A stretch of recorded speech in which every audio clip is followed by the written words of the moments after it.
At the risk of sounding old as hell, I never expected video games to look as good as they do now. And while it's developing all the time and getting better and better, there's some crazy looking stuff you can download to your computer right now and marvel at. Hi folks, it's Falcon, and today on GameRank's 10 realistic graphics games you can play right now. Starting off at number 10, it's Callisto Protocol. Like, if you're talking about the setting, the game is not realistic, okay? I'm sure people will understand that, but I just wanted to say it just in case. However, the type of realism we're talking about here isn't plausibility, it's aesthetic. And Callisto Protocol is an amazing looking game. The graphics really are the best thing it's got going for it. Unlike most games where the human faces are like the biggest giveaway, Callisto Protocol, total opposite. The animation and rendering of the faces are actually the standouts. The game has some of the best in-game models I have ever seen of human characters. It's not going to fool you into thinking it's not a video game or anything most of the time, but there's a moment here and there where the facial animation really just looks real. Like at the start of the game where the main guy gets an implant on his neck, the animation combined with the high fidelity visuals make it look almost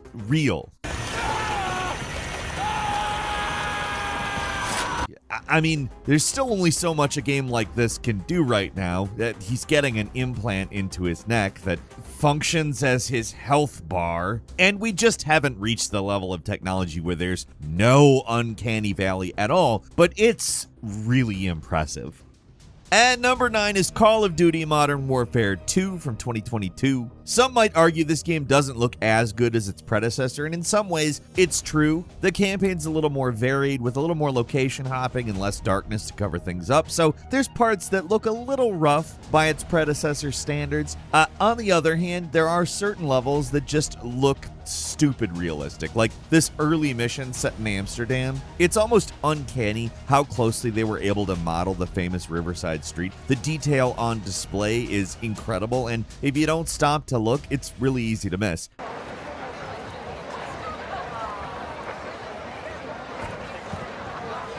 The level's over in like 5 minutes. Like, it's so realistic, one of the hotels got mad about it. Even though they didn't use the real name of the hotel, they were like, "We don't want to be associated with killing in such a way." It was obviously kind of just to try to get attention, but yeah, they really, did an incredible job. It's not the only realistic place in the game either. There's the crossing the border mission, which really stands out in my mind because it's super mundane, but they did a great job capturing a slice of Texas. Not to say Texas is mundane or anything, it's kind of the exact opposite, but like in terms of what real life is like versus what video game life is like. And that's the sort of thing you rarely see in games.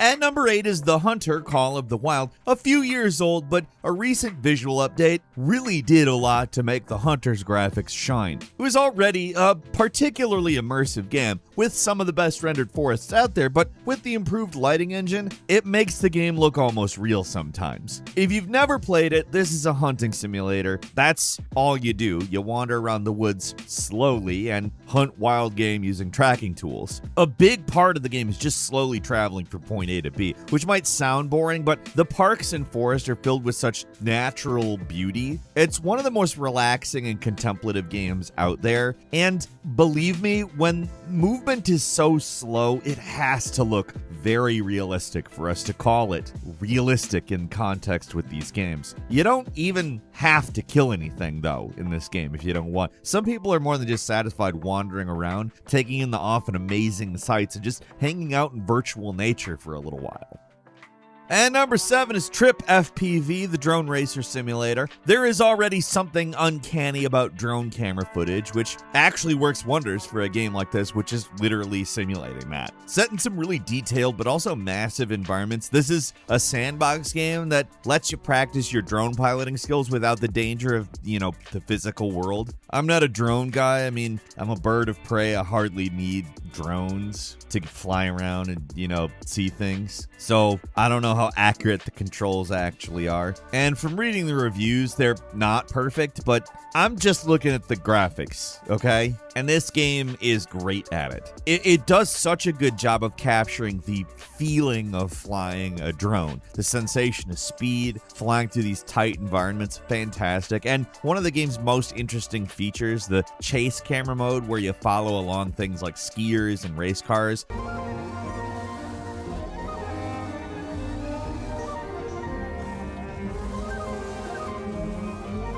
Looks surprisingly good too. From far away, I don't think it's gonna fool anybody into thinking it's real, but in specific scenarios, it really looks fantastic.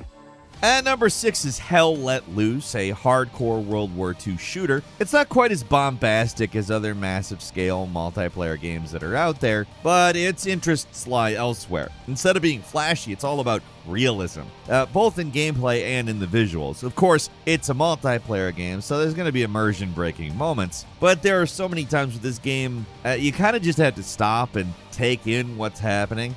When you're part of a massive assault, it can actually feel like hell on earth. The effects combined with the realistic visuals really sell the illusion better than any other shooter I can think of off the top of my head. It's not the game with the highest fidelity graphics, but the commitment to realism still manages to create these moments of deep immersion that are just rarely seen in these kinds of like multiplayer games. Like, you don't really feel like World War II shooters that are multiplayer get this immersive and realistic.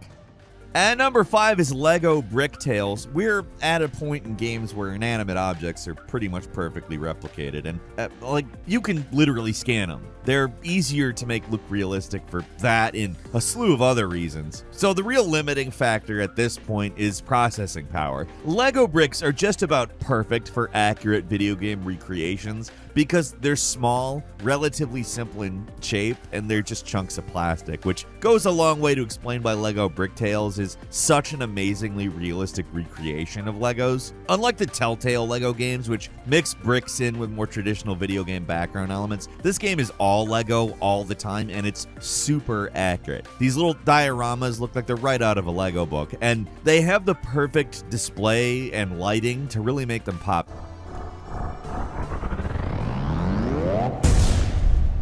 Honestly, the biggest thing that gives this game away is it sometimes looks too good. Like, nobody's bricks are this clean and shiny all the time.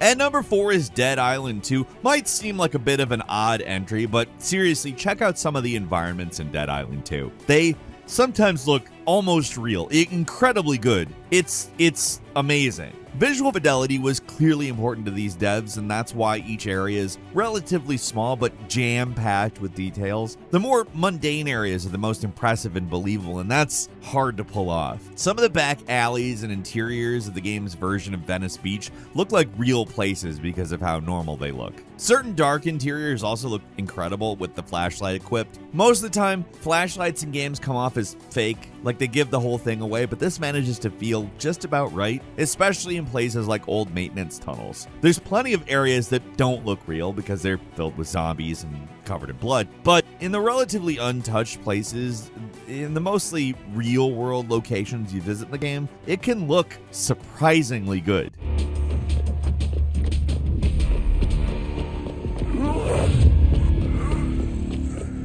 At number 3 is Martha is Dead. Horror games are perfect for realism, and while I've seen a lot of these smaller indie horror experiences attempt to make something that feels real, personally, I am most impressed by Martha is Dead. It's a small game, but the environmental detail is so top-notch, not just in the dark and horrific scenes, but also in the bright and sunny parts of the villa. Some of the stuff that actually happens in the game is kind of shocking. Not something I'd recommend everyone play, because the things you do in the game are sometimes legitimately sickening. And it's not a long experience, so it's a lot of that jam-packed into a pretty compressed amount of time. But if we're just talking about visuals, it's undeniably an impressive achievement, especially for a relatively small game like this. It's also got a really weird plot, but I think one of the things that'll probably best immerse you into it is that they recorded the voice acting in like Italian, so none of it sounds like voice acting. It sounds like people speaking Italian.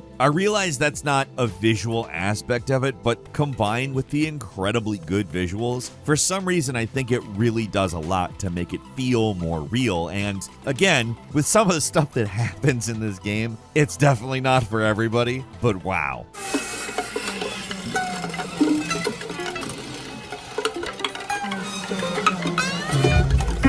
And number 2 is Microsoft Flight Simulator. You really can't do a list like this without talking about Flight Simulator. It's still one of the best, like, all time in terms of realism. Every plane is impeccably detailed. Every switch, every button, every monitor, they're all functional. Huge swaths of the world have been recreated using telemetry data, and major landmarks have been scanned and painstakingly modeled into the game to make them as accurate as possible. But the funny thing about the game is it can switch on a dime from looking absolutely real to looking so clearly fake, depending on where you are in the world. This is a game where you can literally fly anywhere in the real world, and certain places have gotten less love than others. Certain places are definitely just Google Earth, while others are, well, you've seen Flight Simulator. In those places, Flight Simulator is basically an incredible tourist experience. You can see the world from the cockpit of a plane, and it just feels shockingly real at times. It's getting a few years old at this point, but it's still head and shoulders over almost anything else when you're talking about realistic graphics.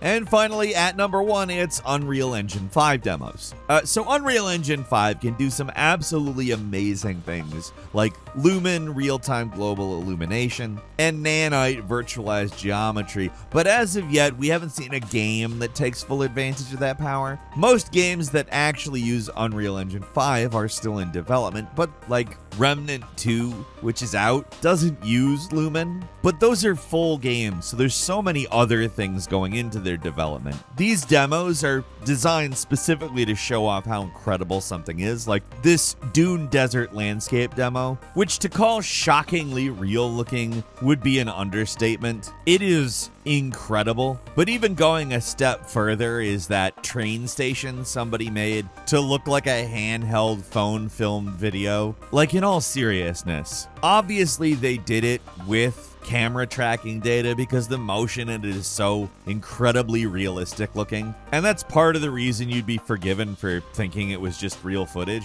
but it's obviously not. We're talking about it on a video game list. And before we wrap up, there's a quick bonus where I think we're obligated to mention it. It's Red Dead Redemption 2, which, duh, you've seen Red Dead Redemption 2. It is an absolutely incredible looking game that, even though it's a few years old at this point, just really does it. Rockstar are just the kings. And that's all for today. Leave us a comment. Let us know what you think. If you like this video, click like. If you're not subscribed, now's a great time to do so. We upload brand new videos every day of the week. The best way to see them first is, of course, a subscription, so click subscribe. Don't forget to enable notifications. And as always, we thank you very much for watching this video. I'm Falcon. You can follow me on Twitter at FalconTheHero. And we'll see you next time right here on Game Ranks.